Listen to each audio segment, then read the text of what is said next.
Hello, my health freedom loving friends. Misty Carlfeld here with Health Freedom Idaho, and I'm here with my dear friend Christine.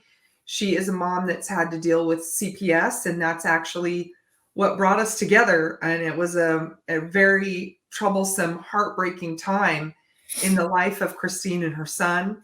But I'm thankful that we were brought together, and somehow we were brought together to help bring her son home. And it was really an honor to be a part of that. It was humbling. It was heartbreaking for all of us. But, really the joy of mother and son reuniting and the relief of knowing there was one more family saved from the clutches of a corrupt CPS system was really overwhelming. It was extreme sorrow, extreme joy, extreme sadness, extreme heartache, extreme happiness. When you're dealing with CPS, these things are so extreme because it's the very life of your child, right? And so being involved with parents that are going through this kind of thing, I truly carry that burden with them, because I can somewhat empathize. I mean, none of us really know, right? Until we're in that position, and we all hope and pray we're never going to be in this position. Christine never thought ever in her wildest dreams that she would be in that position because she's a good mom who adores and loves her son.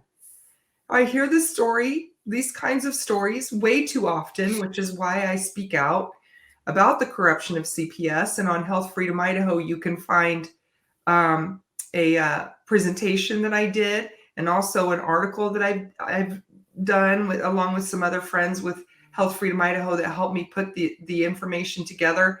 I have great slides there that you can screenshot and send out as to why we need a bill like what Christine is bringing. So let's lay the foundation a little bit, Christine, as to what took place in your life that brought you to wanting to bring a bill like this. Now, you have a wonderful son, and you've been a single mom for a long time, and he had some health issues, right? So why don't you tell people kind of what brought you to the place you are today? To sum it up, my son got a severe case of influenza A back in winter of 2018, early 2019 in January. And I brought him in 6 times over the course of 3 weeks. And upon that 6th time, he was finally admitted into the hospital. And he was getting better. His labs were improving, and he just needed to gain a little bit of weight and he could come home. Unfortunately, during that week, he was instructed by a nutritionist and it was ordered by this nutritionist to have daily protein shakes. And that entire week, he wasn't given one of those shakes. If he would have been given a protein shake every day, like it was ordered to, he would have gained that weight. And I did ask where they were, and they said, "Oh, they're coming. Okay. So the end of the week comes, we get a change of hospitalist doctors. And in a very short amount of time, she took it upon herself to call CPS and basically stated that there's no way this child lost this much weight. He must have been starved. She must be starving him. That obviously was not the case. She didn't come back in and tell me that. She came back in and told me that my son needed to have a CF test done. And they don't do that at St. Al's. He had to be transferred to St. Luke's. So we were transferred over there. But during that time that we were waiting to be transferred, I reached out to the St. Luke's Chem Lab. And the chemist I spoke to said, actually your son probably shouldn't have this done because he has an allergy to one of the ingredients. That we can do it a different way through a regular blood lab. And to discuss that with the doctor when she came back in. So I let her know who I spoke with, let her know what they told me and what they recommended. by having it done through a different way. And she said, no, no, no, he needs it done this way. And if he has problems, we'll revive him. But, okay. She was very adamant about not doing it a different way to the benefit of my son's health. Right. And we'll just revive blood him? lab was all it needed. So we get over to St. Luke's. The doctor checked him in and said, I don't think he needs a CF test done. Certainly not at this point. He had a severe case of the flu. His labs were all within normal windows. They were all or within normal ranges. He even had a malnutrition lab done, and that was normal. And even when he was sick, that was normal when they did it then, before this other doctor came on. So another night goes through at St. Luke's. That next morning, in walks another doctor. I didn't know at the time who she was. And she said, don't worry, your mom will be right back. Calls me out into the room. That was, I was never allowed to go back into that room to see my son. We were separated right then and there at his hospital bedside. And that's what spurred the CPS case, the criminal case, all these other cases that they brought against me. But in the end, I did get my son back, and all of the cases were dismissed. Oh my goodness. And how old was your son at the time? So he was 15 years old. We're talking about a 15-year-old teenager who spoke, and he very much spoke when they questioned things. He said, no, my mom's never done that. She would never harm me. Bring me my mom back. And it should be noted that before we were separated, that first week that we were at St. Al's, we were seen 3 days into his stay. We were both seen by a master social worker and a psychiatrist from the hospital, both who stated there was no abuse, no neglect, and the master social worker has stated no further social work was warranted. So this doctor that came on board later that made that call completely disregarded her own colleagues and those specialists' decision and recommendations. So to back you up, I heard those interviews. I heard your son say, what a wonderful mom you are. He's 15 years old. We're not talking about an easily manipulated young person, little one. We're talking about a very intelligent 15-year-old. So, they weren't getting anything over on him, first of all. And he was completely honest and clear. Second of all, I want people to really understand that he was able to communicate clearly what a good, loving mother, attentive, caring, checking all the boxes mother that you are. And I heard that with my very own ears. Well, even the doctors and the nurses had stated that, they mark you. A parent may not know this, but unless you get nurses' notes, you may not know this. But I got all of the notes. I got nurses' notes, everything from that entire stay because they allowed me to room in with him that entire time. So that entire week we were together. And they noted how attentive I was to caring for him. Yeah. And the end of the day, every day, they noted that the child was supposed to come home with the mother upon release. Wow. There was not a reason to separate us, period. They weren't the ones coming in to help him shower, even though that's what they're there for. I was. Right. Of course. Because it's your son.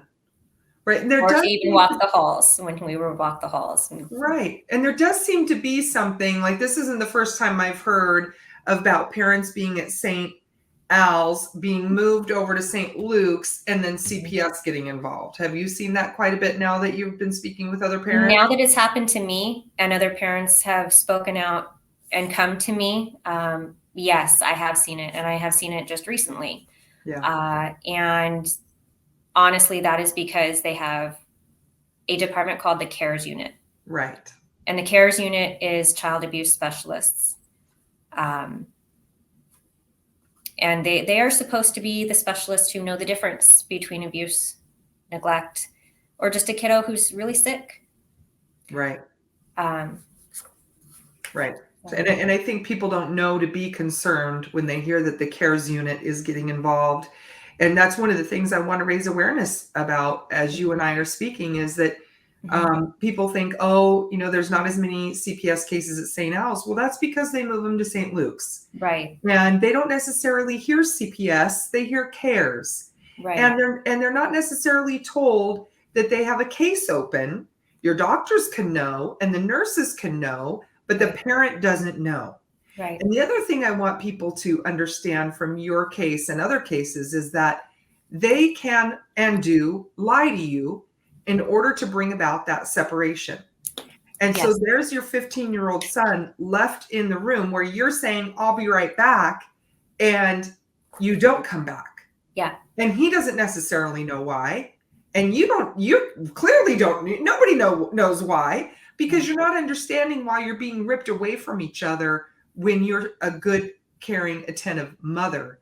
And he, being in the hospital at 15 and not feeling well, of course, wants his mother. You are his lifeline. You're a yes, single mom, correct? He's correct, been your whole life, your whole correct, world. yeah, Your family, because you have a beautiful family. thank you. He is your world. And he has been the light of your life. I've seen it with my own eyes. I just want to attest to that. Yeah, I've seen grandma, I've seen aunt, I've seen mom, and the way everybody lights up about your son and who he is and his place in your family. yeah, But I remember what you said to me, and you said it. If I had $1 for every time you said it, I probably could fund your lawsuits. But you said to me, they have underestimated me and I'm not done. And you would say it with such, assuredness, yes, right? And I yes, recognized it because I know when I say things like that, I mean it. yeah. And you said it just like that. I'm not done. And they have underestimated me, and I'm not going away.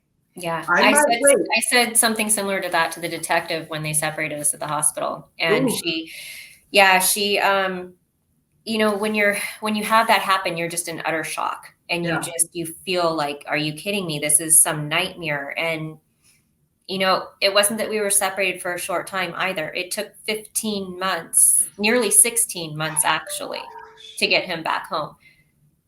and I mean they did underestimate you. You've got a bill going. You're going to be getting the website up. You're revamping the Facebook as you're moving forward, and that's because your son has turned 18 now, right? And you feel like you're ready to go. Well, I want to respect his privacy, because before this, we were never online. We were never in the public view. And that's kind of the way we still like to be. We love our privacy. We love to just, if we're going to go out, we're going to go out, but you messed with my son. You took my son, and that's absolutely not okay. It was illegal and it was wrong. And that's why there are reasons to go public for this, for things like this to take place.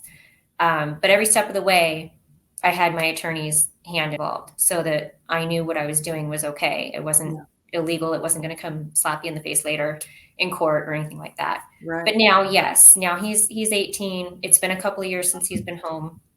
He is doing wonderful. And he's almost at the point where you look at him and go, gosh, did this really even happen? So I want to continue on that path for not just him, but for me too, and for my entire family. What this mama bear has done in the meantime, you have been working on legislation. I have. You've been talking to legislators. You've been talking to candidates. I mean, it seems like every time I'm talking to someone, your name will come up and I'm like, you're talking to Christine? Like, she is getting around. And so, it's one of those things. They did underestimate you. And I really feel like, I believe that you're going to do great things that are going to help the parents of Idaho. And I want to go through some of these slides that we put together on Health Freedom Idaho, just to talk about how necessary this bill is, not just because of Christine's story, but we have some amazingly bad stats in Idaho that I think parents need to hear. more than 1,500 innocent children are taken by CPS each year in Idaho. Children spend an average of 13.1 months in state's custody. 66% of children are returned home after much trauma is inflicted on the innocent child and their parents. 66%. Okay, here's some more stats. In Idaho, 72% of cases investigated by CPS each year are allegations of neglect, and 83% of those are unfounded. This is not acceptable for Idaho families. It just isn't. So, Christine, tell us about your bill and how it's going to help Idaho parents.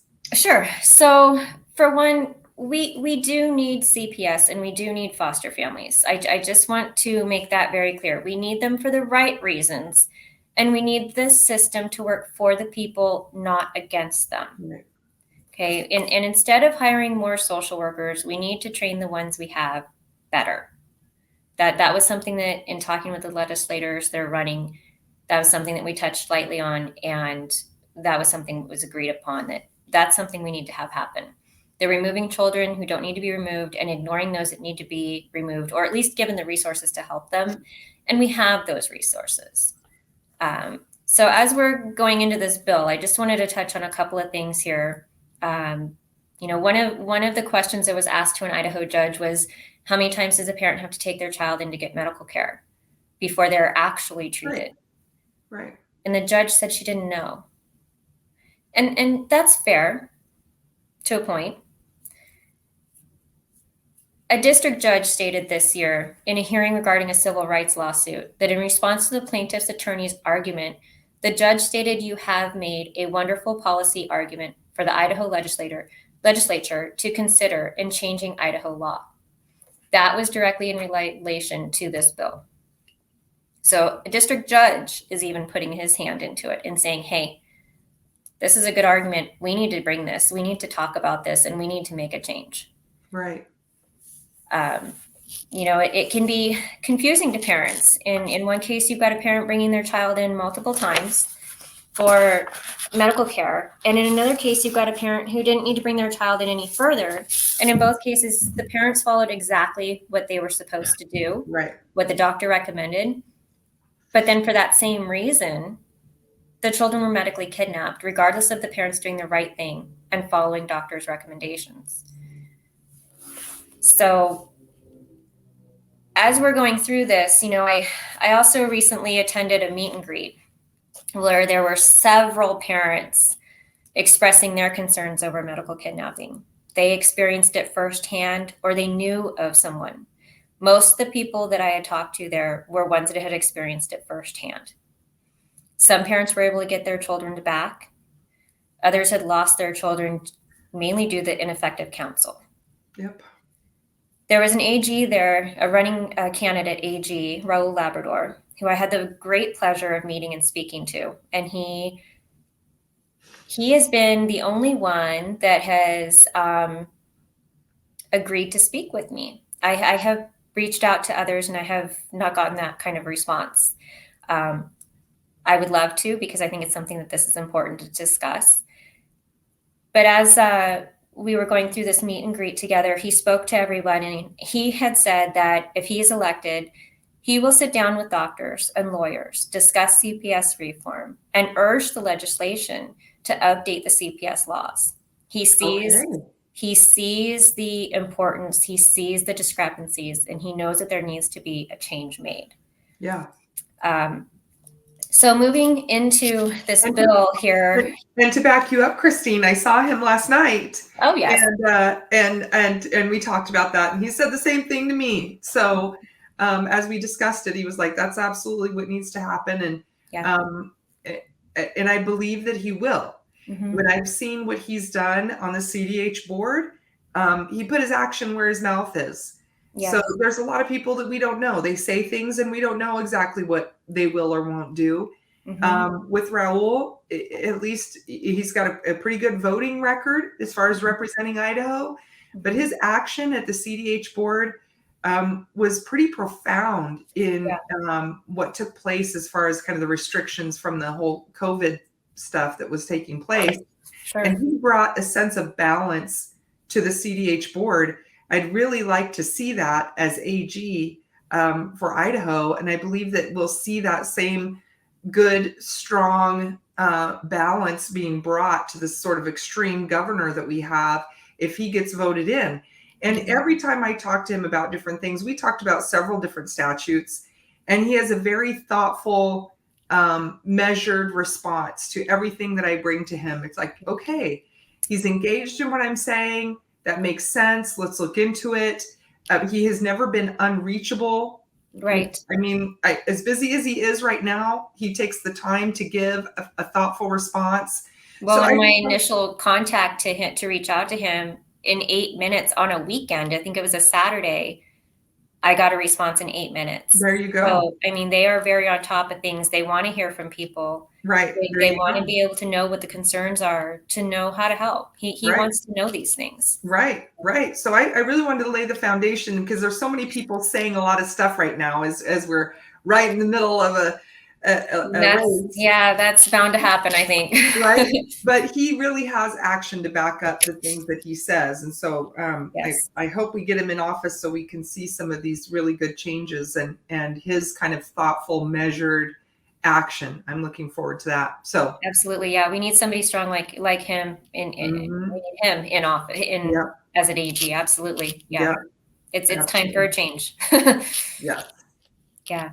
Well, I've spoken with over 20 representatives and senators in Idaho running for election or even re-election so far. And I have scheduled appointments with many more as we go into things.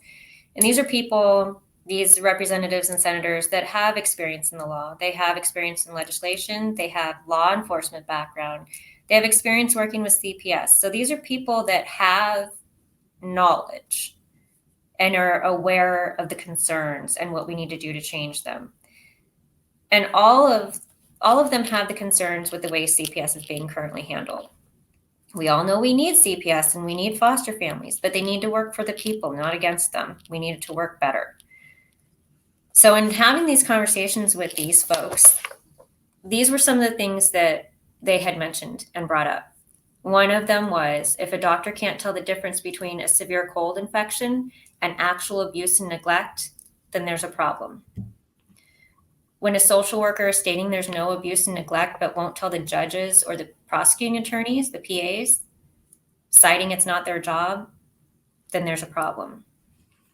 When the social workers state that if they had the time, they'd reverse over half their caseload, there's a problem.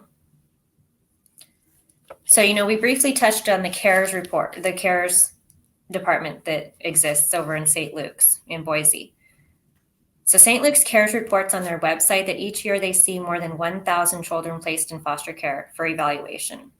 So if we take what the social worker states and we reverse half their caseload and the CARES 1,000 children placed in foster care yearly, that means that there's over 500 cases that don't belong in foster care just through the CARES department. That's unnecessary removal, separation of parents and children. Those are medical kidnap cases. So in speaking with these representatives and senators that are running, if elected, they have stated that they will sponsor or support the bill and vote in favor of it. They know that we need a change. When I put this bill together, it was a lot of time that was put into it. It wasn't just something that was done in a week or two. It was months that was put into it. It was speaking with attorneys, my attorneys, other attorneys. And it was also speaking with the LSO attorney. Yeah. And, making sure all the I's were dotted and the T's were crossed. So these representatives and senators that are running, they will also do what they can to get it in front of the committees and speak on it. They want to propose for retraining for all social workers, mandatory reporters, and those involved in CPS cases. And perhaps that entails attending parenting classes. In parenting classes, instructors are asking why some parents are attending their classes when they don't need to be. There's no abuse or neglect. The instructors are stating that the serious setbacks from trauma are being separated when they shouldn't have been. And the instructors are also finding differences, some fairly big differences, with what they teach and what social workers are viewing as right or wrong. Right. So the safeguards need to be put in place. And that was another issue that the representatives and senators stated, that we need to have safeguards in place. So as we move along here into the bill, we already have Idaho Code, IC 16-1607, that states you can't provide false reporting or allegations. Those that do shall be held liable. So in speaking on that, medical kidnapping occurs mostly in hospitals where the child abuse specialists are employed or volunteer. Most of the time they're employed. These are specialists that are making false statements, which allows law enforcement and social workers to remove children or vulnerable adults from their parents and guardians, most of the time at the child's hospital bedside, leading to unnecessary legal issues such as child protection, family law, and criminal cases.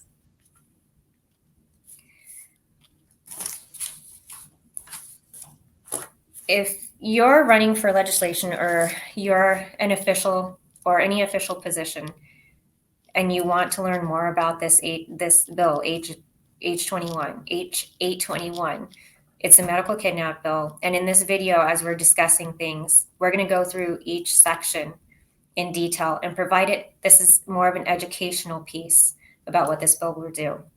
And it absolutely should definitely concern the legislation and officials, because it could happen to them.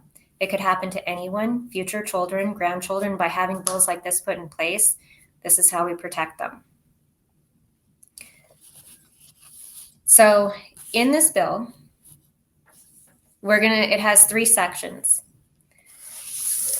And the first section talks about legislative findings.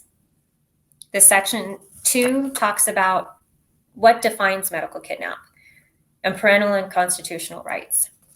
It covers medical reasons, when child abuse and neglect screenings have taken place, what happens after that, the right to leave the facility, being held accountable and liable.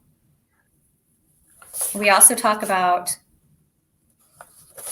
how to file a missing persons report. When we get into this bill, and if it passes, you have the right to file a missing persons report. It talks about discriminatory references and the cause of action that parents and guardians can take. And in third section, we'll just talk lightly on it, because it's basically just the Idaho Code 184501 that defines when a person is guilty of kidnapping, and kidnapping itself to include medical kidnapping. Yes. Okay, so the first part is the legislative findings. And we have 5 subsections, so to speak, for legislative findings. The first one is the 5th and 14th Amendments to the United States Constitution prohibit the government from depriving individuals of their liberty or property interests without due process of law. That was a big one in my case, and that's a big one for every medical kidnap case. Number 2 is the interest and role of parents in the care, custody, and control of their children are deeply rooted in our nation's history and tradition, and are among the unalienable rights retained by the people under the 9th Amendment to the United States Constitution. Number 3 is Idaho has established procedures for reporting on child abuse and child neglect under the CPA, the Child Protective Act, Chapter 16, Title 16, Idaho Code. This is all available online. Anybody can go see it. Anybody can review it. Number 4 is Idaho has established laws for protecting parental rights under Chapter 10, Title 32 of the Idaho Code. That's also available online. All of these, the entire Idaho codes, everything is available online. Number 5 is the Idaho legislature wishes to ensure that Idaho's procedures for child and adult protection cases comport with the constitutional due process and requirements. That's huge. Yeah, we have to do that. There's far too many. My case was just one, that there was absolutely no due process. Can you explain what that looks like when there's no due process and why this is so important? So the state of Idaho has a duty to protect due process and presumption of innocence. That means that you're assumed to be innocent until proven guilty. But that's not the way that my case happened. My case was the complete opposite of that. They wanted it to be guilty, and it was hard to prove the innocence. Right. When you have In a criminal case, when you have a prosecuting attorney who has doctors, their witnesses, whoever they are, they're supposed to come to preliminary hearings, and they don't show up, and they don't show up again. My particular case had 3 preliminary hearings set. The first one doctor couldn't come to. The second one, the other doctor didn't come to. So the judge says, okay, you have one more time. And then that's it. No, this case is going to be dismissed because you're not bringing your witnesses. So the third time, we were ready to go. And the day before the third preliminary hearing, the prosecuting attorney took it before a grand jury, and they indicted me through the grand jury. And during that time, when that happened, that was when they arrested me the second time. Yeah. And that placed an absolute no contact order. I'd already had a no contact order, but it had some leniency to where I could have some conversation with my son at the time. When that second one happened, it placed an absolute no contact. So you had no contact, period, with your child.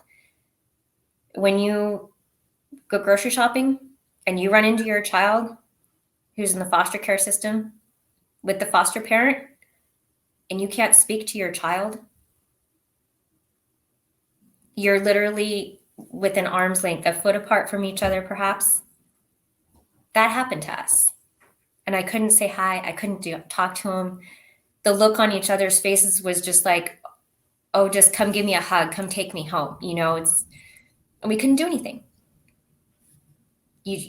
Because of that no contact order wrongfully being put in place. Right. By not having due process. Meaning you didn't have time in front of the judge, meaning you weren't able to bring the doctors. You didn't have even a jury of your peers. You've got this one judge in this CPS kangaroo court who is the one making all these decisions without a jury of your peers, right? And so this is the way that our due process is violated when we're stuck in this kind of CPS nightmare. Yeah, and from what I've learned, this is how it works with the majority of CPS cases. They don't want to be wrong. They want to be the ones that prove you wrong. Right. And right. It could have been very easily summed up by them just saying, hey, we made a mistake. Here's your son back. Sorry. Right. But no, they kept pressuring and pushing things that weren't true. And that happens in a majority of the cases of CPS. Well, the fact of the matter is they make more money the longer they keep your son in, and the more things that they do creates funding for the state. Yeah, hence the 15 months mark. Right. Okay, so that's the due process portion and why it's so important. Yeah.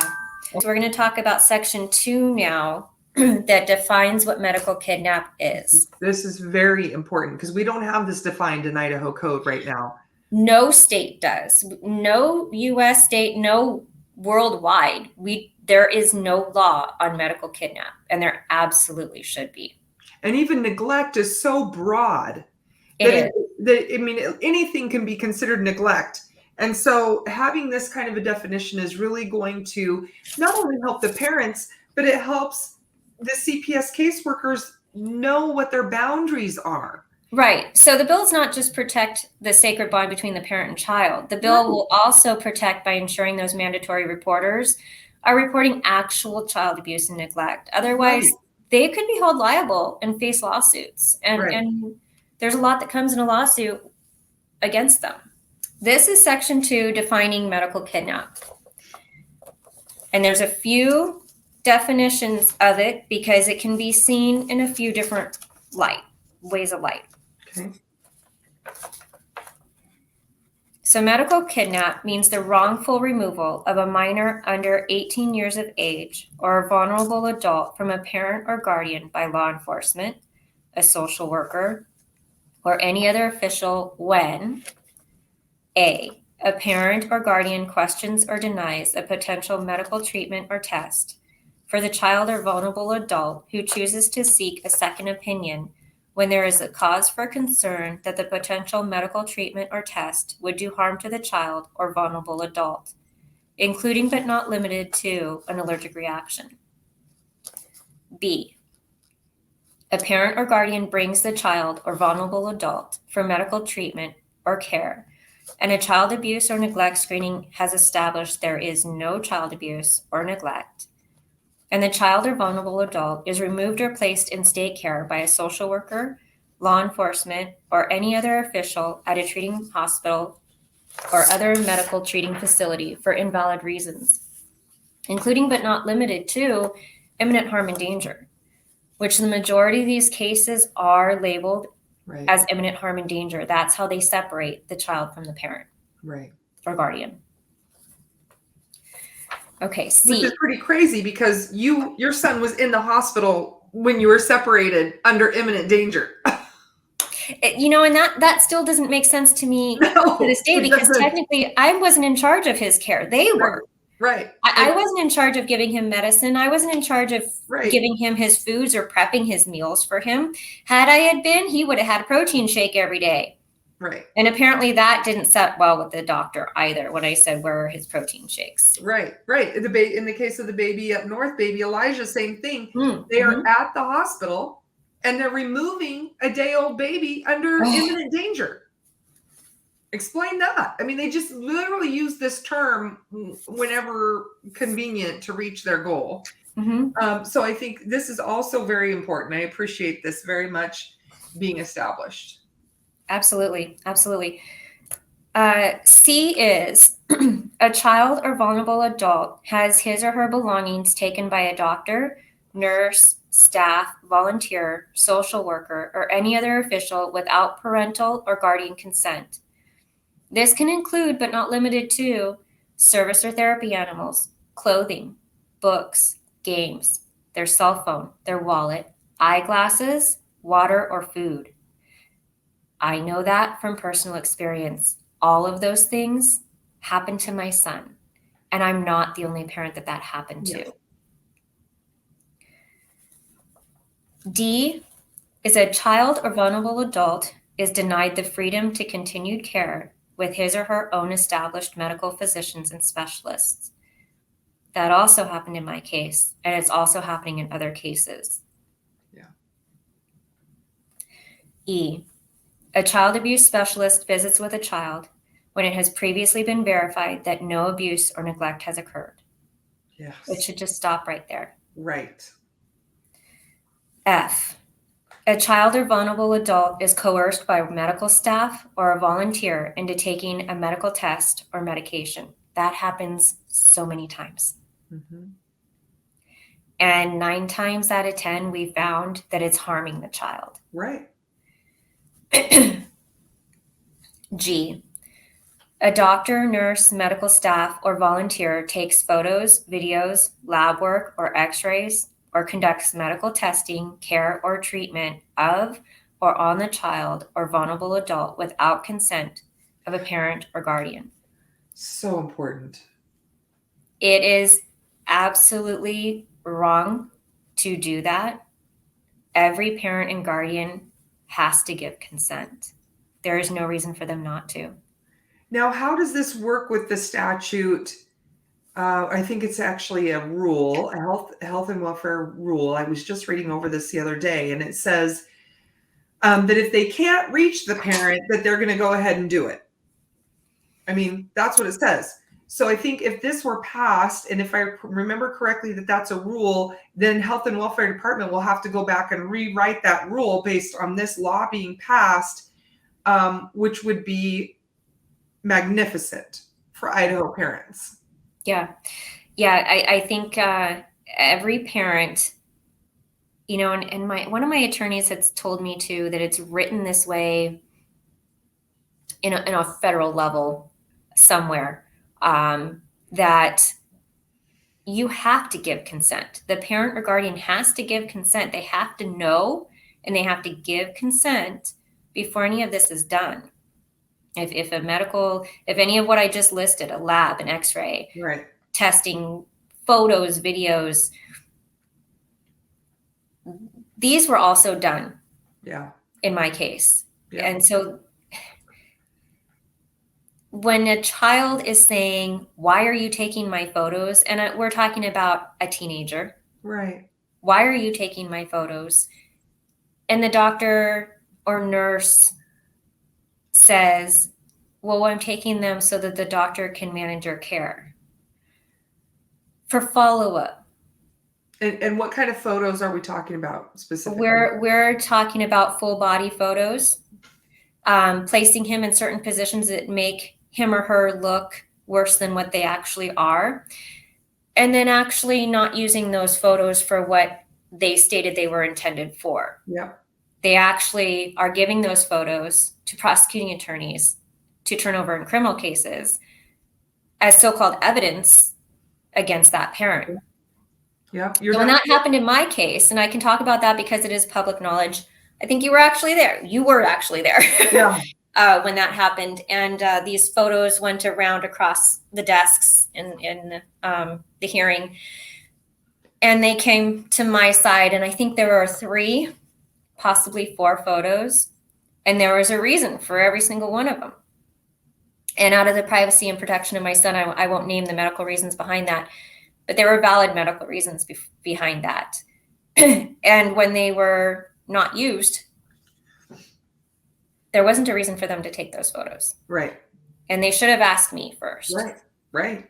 And when the child is saying, no, I'm not okay with you taking my photo, then don't take their photo. Right. A child or vulnerable adult is forced by medical staff to eat or drink high calorie or reduced calorie meals that are not suitable for that individual. Yeah. A child or vulnerable adult is denied food, water, or other drinks, including supplemental food or drinks, when medical staff has failed to previously produce a meal. I'm going to touch very lightly on that just to give an example, because that also happened in our case, and it's not the only case it's happened to. A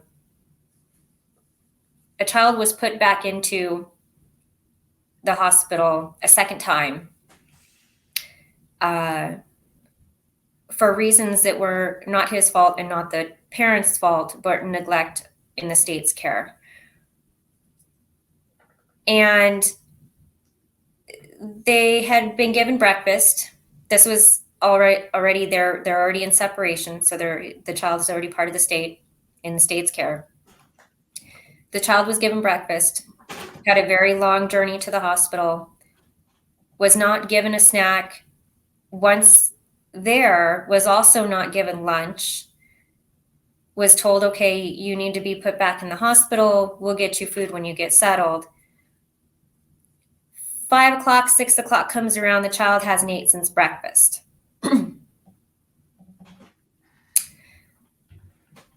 Was supposed to have dinner ready upon arriving at the hospital, did not get that dinner.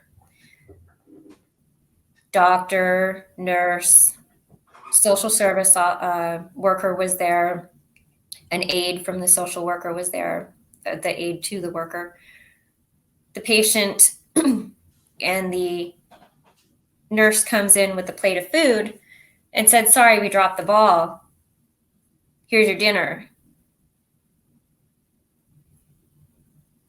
Because the state does such a better job, right? Than a parent. You know how many times my child would eat? Right.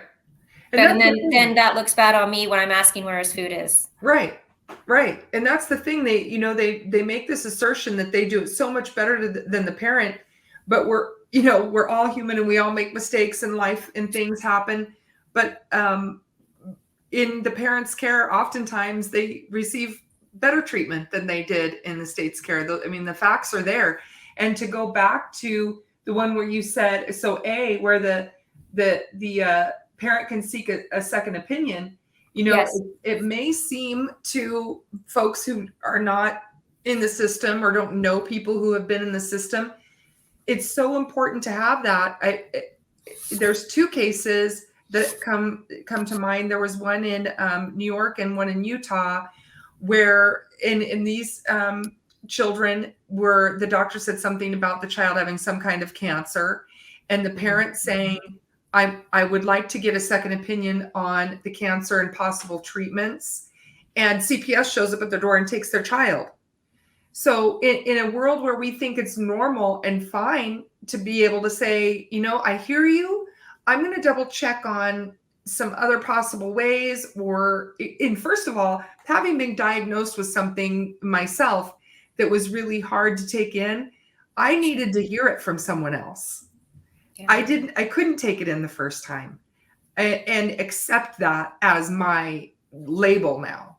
I had to hear it from someone else. And if it were my child, I would want a second opinion as well. I'm not going to just walk around with a, cancer label on my child without verifying and re-verifying and verifying and checking all the options before I'm ready to just go, okay, this is the path we're going to pick. But absolutely. Yeah. You need to know your options. You need to know. And the state's not leaving that option for parents to be able to really explore with their child the diagnosis and the remedy. So just in case anybody thinks that's not important, it is important.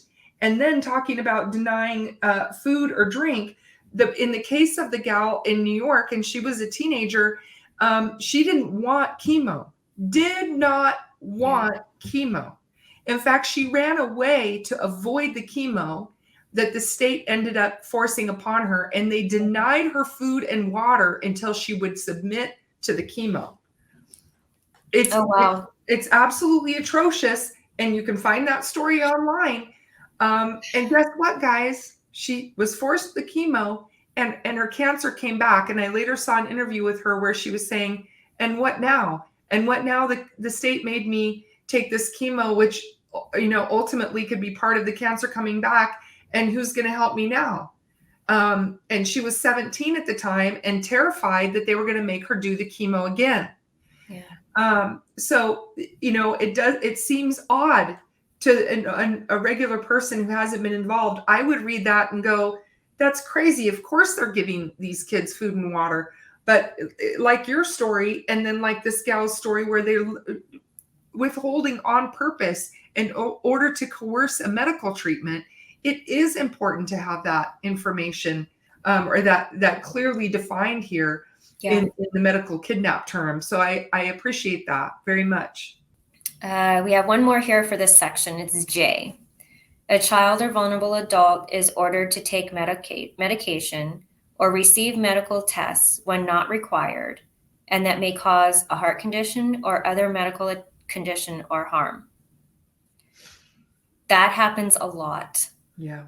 In what was it, 99% of medical kidnap cases this happens in? Yeah. I know ours was one of them. And all the other families that I have come to know since this, that was an issue with every single one of them. Yeah. Okay, so now we're going to talk about, we're going to go into section 2, the next line down.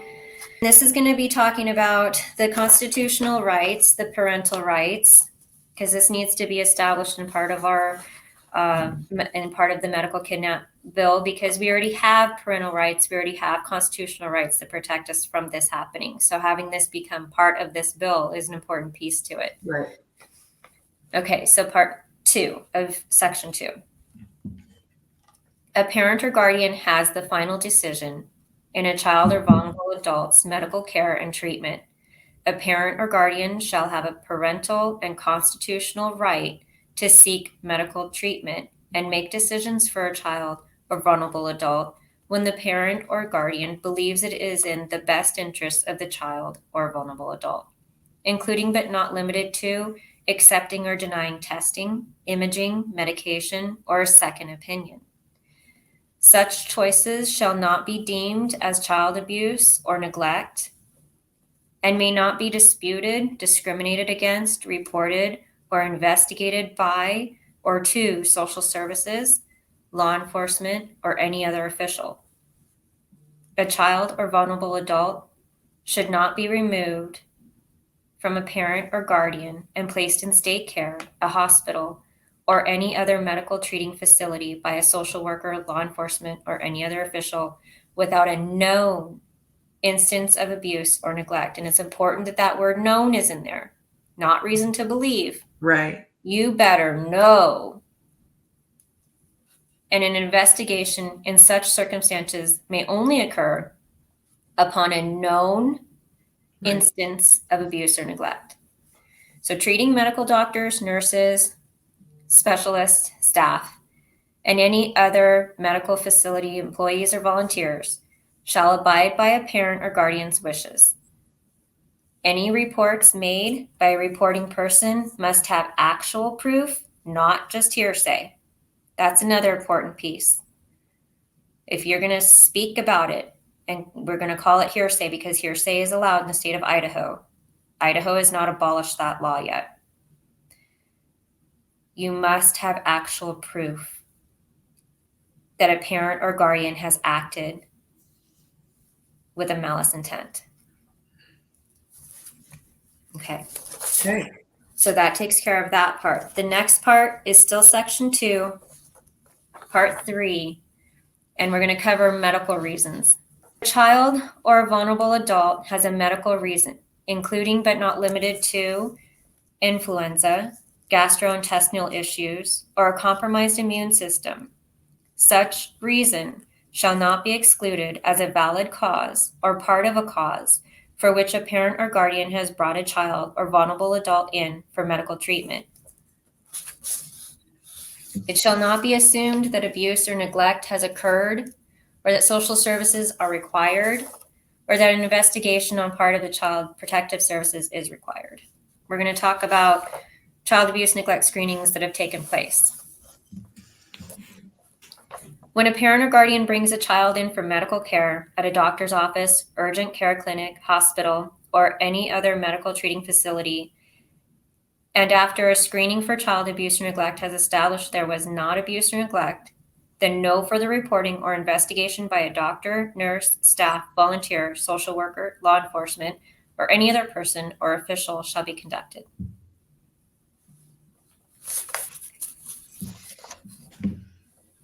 When a social worker, psychiatrist, or psychiatrist or psychologist visits with a parent, guardian, child, or vulnerable adult and concludes that no further investigation is warranted, then no doctor, nurse, staff, social worker, law enforcement, or any other person or official shall conduct any further questioning regarding abuse or neglect and may provide only medical care or treatment.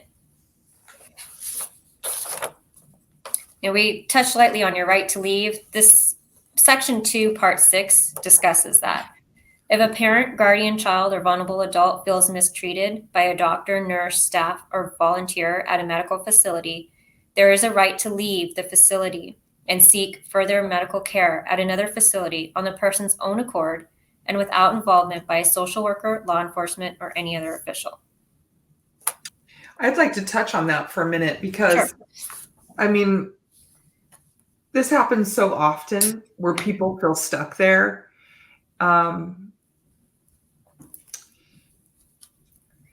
There's so many stories I want to share when it comes to this. But there have been plenty of parents who can't get their child out of the hospital or their parent, their, aged parent.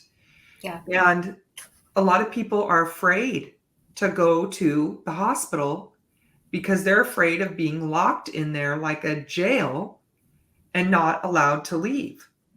I've had parents reporting about cameras in the room where their child is. Ours was one of those cases, yes. Mm-hmm. And they can't, they don't feel like they have privacy when they're with their child. They're highly watched. You get the bracelets, right? And I get the safety of that. I've Sure. had babies. I get the safety of that. Sure. But then what is meant as a safety can be used to imprison you there. And sometimes parents want to seek, like I already pointed out, they want to seek a different opinion or they want to seek different care, and they can't because their child won't be released. And I want to point out how extreme that can become. I believe it was baby Alfie in England where they wanted to bring their son to America. Mm-hmm. And they had the funds to do so. They weren't asking for the state, the government, socialized medicine to pay for that. Right. They had their funds that they could do that themselves. Right. And they would not let them take out baby Alfie out of the hospital. It was a horrific demonstration of what socialized medicine leads to, where the government then gets to decide whether you are worth saving or not saving, whether you can leave or not leave, whether you can seek other care or treatment or not. And the parents petitioned and petitioned the court, ultimately lost, and they ultimately lost their son. So, and we we'll don't never know if that child would have lived or not, because they that's weren't right. given that option. If they'd Right. been given that option, maybe had they extended his life then. Right. And I bet you anything they would have taken and treasured each and every day that they would have had with their son. Absolutely. It was a horrific demonstration of why we need this in our statute that says that we have the right to check out. We have the right to go somewhere else. We have the right to seek another treatment. Yeah. And it's hard to, when you're not familiar with these kind of stories, it's hard to understand the importance of this being in Idaho law, but it is. And there's a real life example of where this goes if we don't get a statute like this in place for Idahoans that says that we have the right to determine. And it's Right. really self-determination, isn't it? And self-accountability and reliability, that we have the ability to make decisions with our maker, not our government, as far as what kind of care we want for ourselves and our children. So for baby Alfie's sake and the parents that lost their son, I hope that I could see this in Idaho law. I do too. It's heart-wrenching to continue to hear the stories and not do anything about it. To sit back and just continue to watch the stories play out and the cases play out. And there's negative results. The stories are not ending good. Right. That's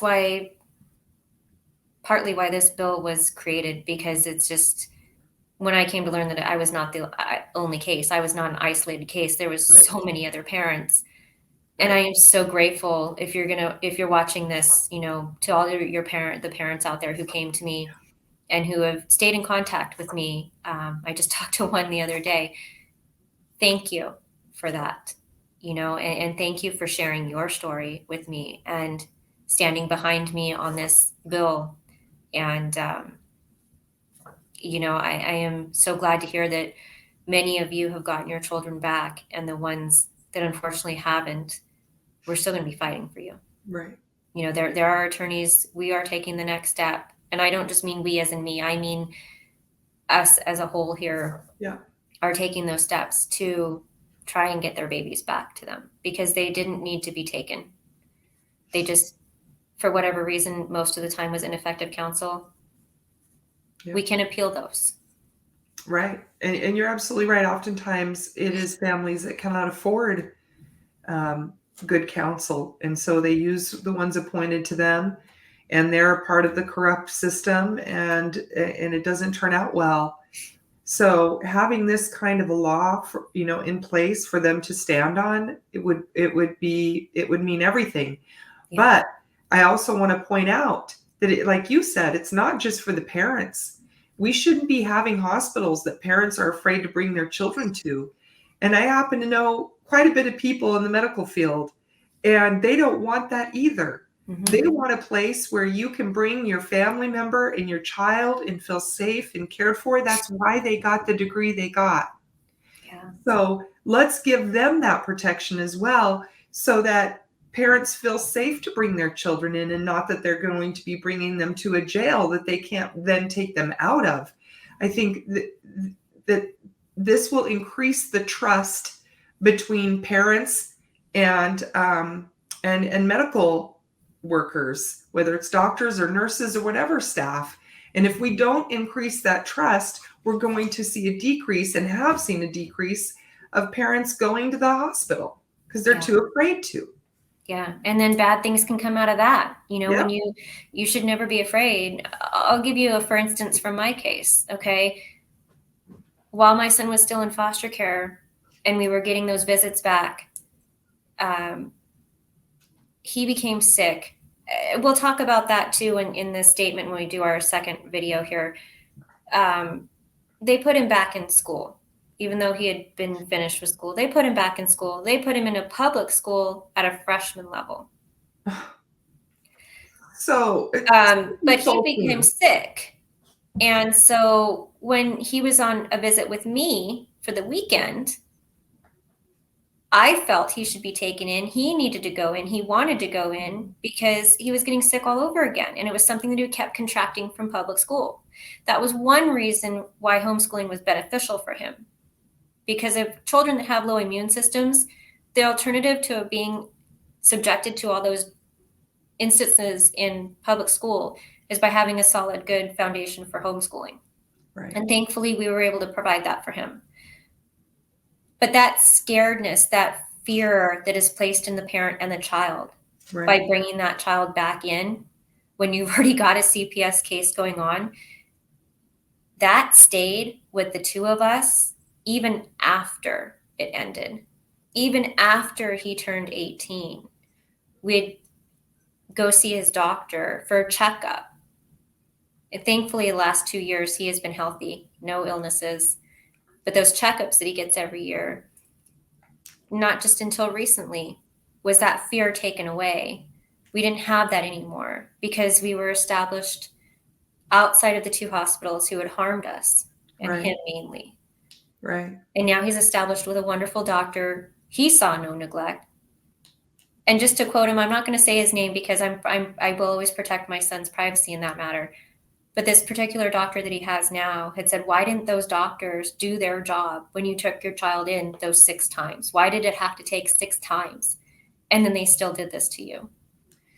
We're going to talk about being held accountable and liable. So section 2, number 7. If a doctor, nurse, staff, volunteer, social worker, or any other person at a medical facility contacts Child Protective Services, Adult Protection Services, or law enforcement after no initial indication of abuse or neglect is found, such person may be subject to the provisions of section 16-1607 and 56-1008. Now we're going to put up links, I think, Misty, through this so that people can see what we're referencing here. Absolutely. Yeah. Okay, because 16-1607 is reporting in bad faith. 56-1008 is Department of Health and Welfare criminal violations.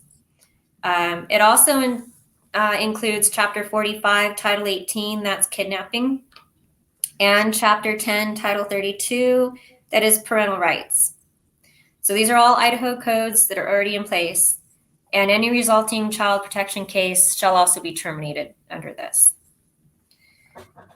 So number 8, any person who commits medical kidnapping as described in this section shall be subject to A, loss of license as provided by Title 54 Idaho Code. B, provisions of Chapter 45 Title 18. C, registration in the Idaho Child Protection Central Registry and National Child Abuse and Neglect Data System.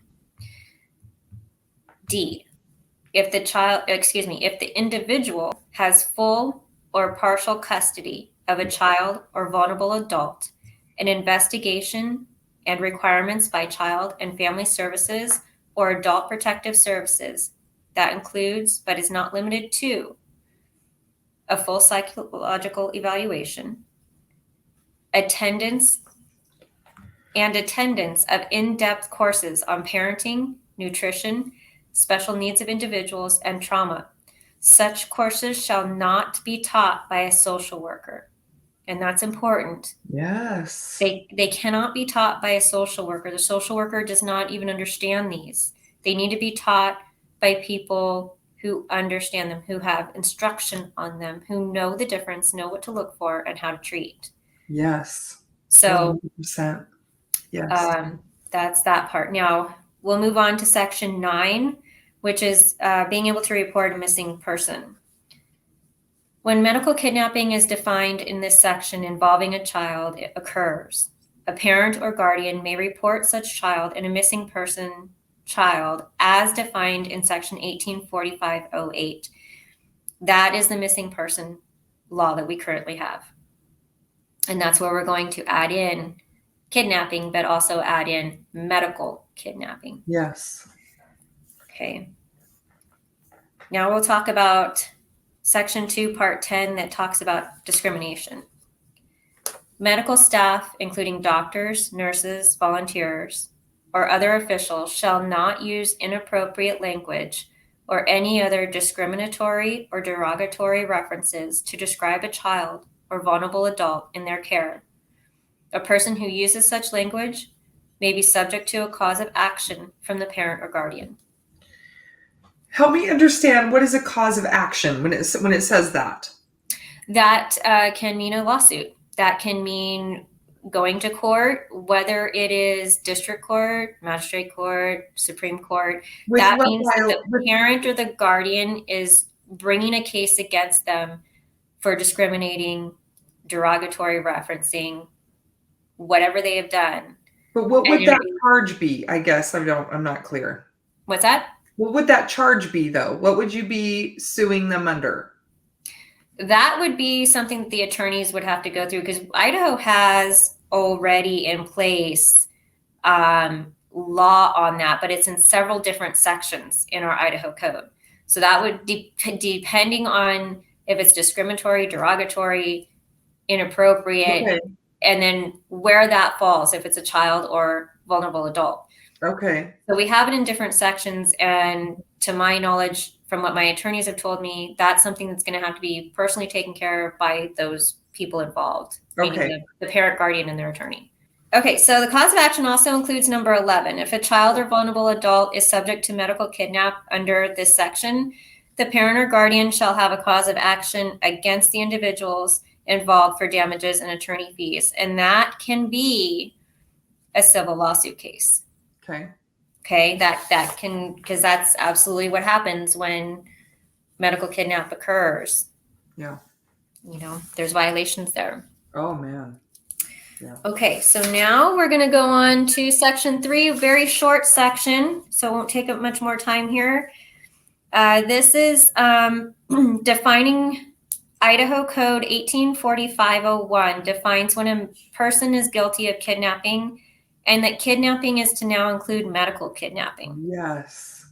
Okay, so this hasn't changed much, except it was added to include under the age of 18 years of age, and it added the words medical kidnap under the kidnapping definition that we have now. And that is pretty much the bill in its entirety. Yeah. You know, like we spoke about, the bill is going to protect the sacred bond between the parent and child, but the bill is also to protect by ensuring the mandatory reporters are reporting actual child abuse and neglect. Otherwise, they're going to be held liable and face lawsuits. We don't want to have to do that. Right. You know, I've spoken with legislators, and they want to hear from the community. You know, they want to hear from the parents. They want to hear from the guardians. They've stated that as a legislator for that area or for whatever area they're covering, they have the right to go into the Department of Health and Welfare and review CPS cases in its entirety and ask questions. This doesn't break any laws. This is actually part of their job. You know, there was a bill that was proposed. There's a Senate bill, and I believe it was S-1289 that allows this bill, if passed, will allow legislation to intervene in court cases when the state constitution is being challenged. And I think that would be helpful to have. You know, I'd like to read that bill over in its entirety again. Yeah. But on the face of it, it seems like it would be very beneficial because our legislators, they help write these laws. Right. You know, and they help make the changes that are needed. So if we're having issues in court and we're having discrepancies, we need to know where our laws are failing and how we can improve them. Right. So I think that might be a good bill for others. Right. Right. talk about a little bit what you were saying about contacting legislators, and it's their job, and they have these abilities to look at cases and things. Right. A lot of parents are afraid to reach out to legislators because they're afraid of retaliation. What would you say to parents? Because they say that to me all the time. I'm afraid. I finally got my kids back. I don't want to talk to anybody. Everybody, they just want to fly under the radar and hope nobody shows up at their doorstep ever again. But that's not what you found as you reached out to legislators. And so maybe you can speak to that with parents who are afraid to talk to anybody about anything, especially legislators who they think could then communicate with the health and welfare department, and boom, their family's disrupted again. I would be more concerned with the fact is if you don't speak out and if you don't speak up to your legislators. If you don't, there could be more issues than what you're fearing. Right. In my case, personally, I reached out. It was a weekend and it was early morning, and I reached out to a representative, and I am so ever grateful that I did. We spoke for quite a while on the phone, and that was the start of getting to know all you wonderful people. It was the start of getting legislators on the phone and having in-person conversations with them, and me bringing my binders of proof and having hour-long conversations. Yes, I have orange binders. Yes, but all of that. I have never seen binders like yours. So many big binders with everything detailed on. And that was the thing. Like at first, you and I didn't know each other. Right. I don't know for sure that you're not a neglectful parent. Right. I'm like everybody else going, well, I'm not going to put my name on the line until I know you're not a neglectful parent. Right. And you walk into my house with how many of those 4-inch binders? 4, 3? I had, I think when we first started talking, I had 1. It moved to 2, and then it jumped to 4. Well, yeah, right. And they're coming in, and I'm like, okay, that tells you a lot about a parent who's documenting everything, highlighted tabs, the whole bit, and you're going through each thing very well documented, doing the very best you could. And I'm like, this already, it's not lining up to me that this is a neglectful parent. This is a parent who's taking painstaking efforts and time to make sure you had everything documented and easily accessible so that you could make your point clear. Yeah. And I brought those to every court hearing. Parents don't do that. No, I certainly don't think so. I brought those binders to every hearing. Yes, you did. Because had I been given the chance to speak, that would have been my opportunity time to do that. So that's why I did that. And it also makes a statement, when you're up there and you're at your hearing and you put your big binder down on the table in front of you, you're ready to speak if given that chance. Yeah. And unfortunately, I wasn't given much of a chance. Well, you weren't. When I was, I think it did open up the eyes in some instances, but it didn't resolve. Yeah. Until the very end, when I think I can actually just say, I've asked my attorneys this before, and they said, yeah, there's nothing wrong with me saying this. But when I spoke with my social worker and she stated that there was no neglect and no abuse, I said, well, please go say that to the judge so I can get my son back. And she says, no, it's not my job. It's absolutely your job. That is your title. You are a social worker. That is your job. That was in August. It didn't get dismissed until April that next year. That's insane. And for her to say, for this particular social worker to say, hey, yeah, whatever I say to the judge, it's going to go. The judge will do everything that I say. She was absolutely right. Right. Right down to the last minute. It didn't matter if I had that chance to speak or not. In my case, anyway. What mattered is what the social worker was telling the judge. Right.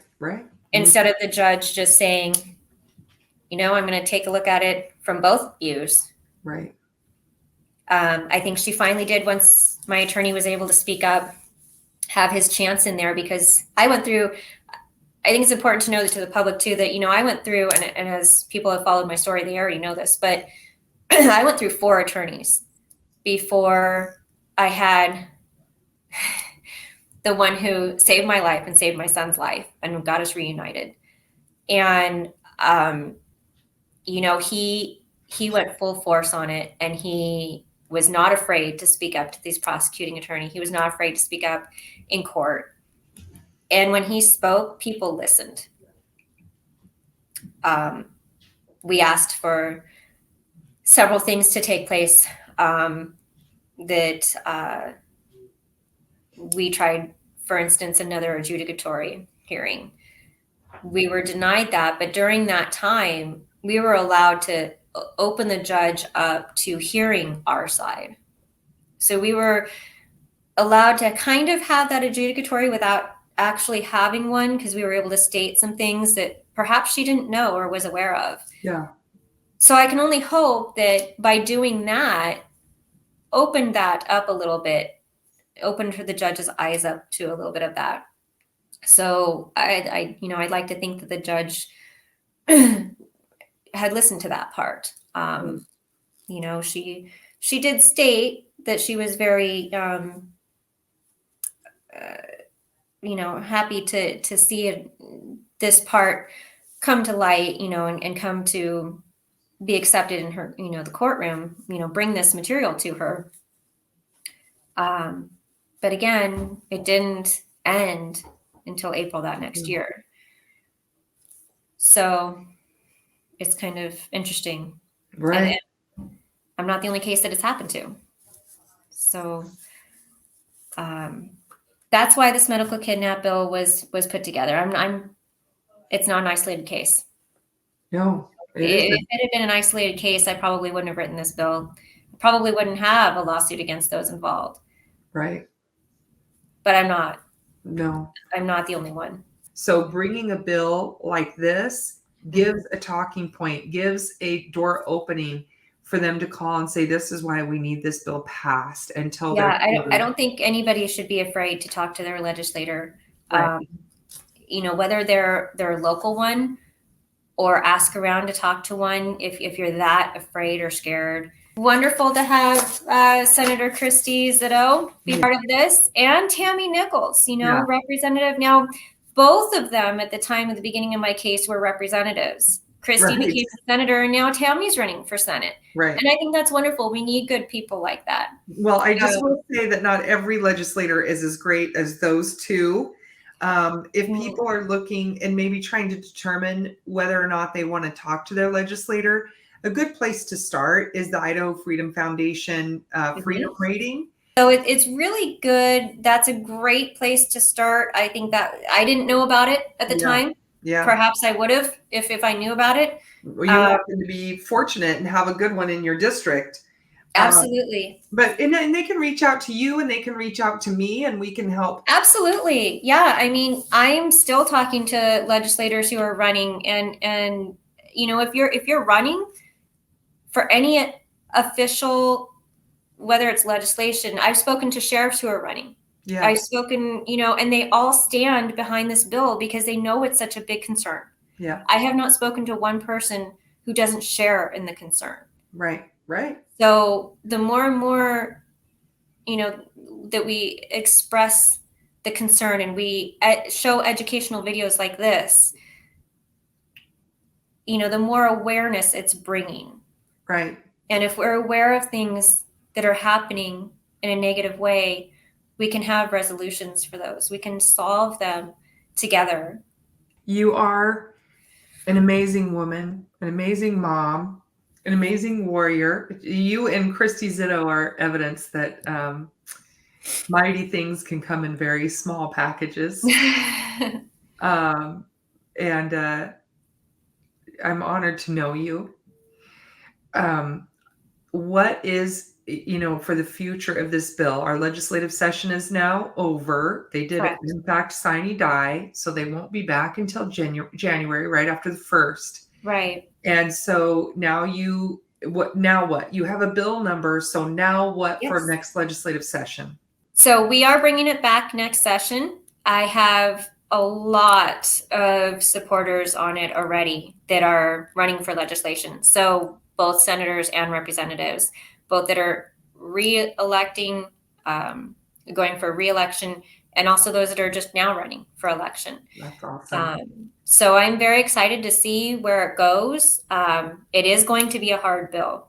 We are up against some hard spots. But the more you bring awareness to it, these hard spots are seeing light. They are seeing the reason why we need a bill like this put in place. I've had those talks with senators and representatives, Right.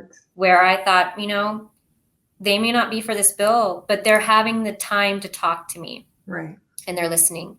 And by the end of the conversation, they are agreeing that, yeah, we need a bill like this, or we need this bill, and I'll support it, and I'll bring it. I'll support it with you, and I'll vote on it in favor of it. Right. So what we need for people to do is start laying the foundation for next legislative session, which will be in January. Right. Health Freedom Idaho is definitely going to help promote this bill. We'll be talking to legislators between now and then and watching the elections closely to see who we can talk to. We'll be doing calls to action for everybody, because this will be a bill that we watch from beginning to getting passed, because I'm claiming that it's going to be passed because Idaho parents need it so desperately. And really, the agency needs it.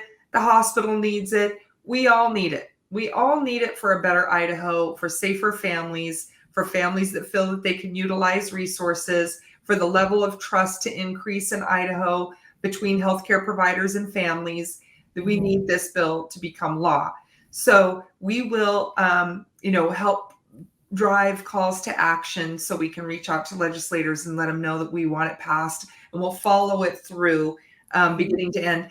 Well, we do have a petition. Okay. So we do have the petition. It's a 1-page petition. It's also posted online on change.org.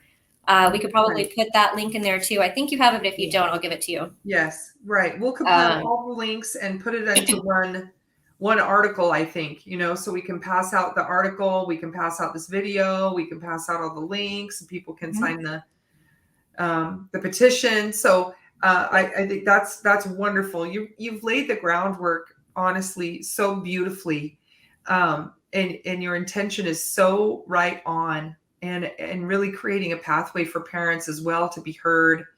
And I appreciate that greatly. I know you're doing a great service to the parents of Idaho, and really to the legislature, who doesn't know exactly where to begin, but because you've had the experience, you did know where to begin, and took action in making that happen. In getting back real quick to the petition part, the one that's the printed petition is being signed by running legislation, whether they're re-electing or going to be elected.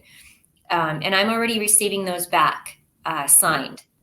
So if you are a legislator or running for it, or are running for any official position, go ahead and sign. You can sign online, that's fine, but signing the one in paper form will make a statement when we bring it to the committee. And when we have our hearings in those committees, we can have a stack of these petitions ready to go that shows those in favor.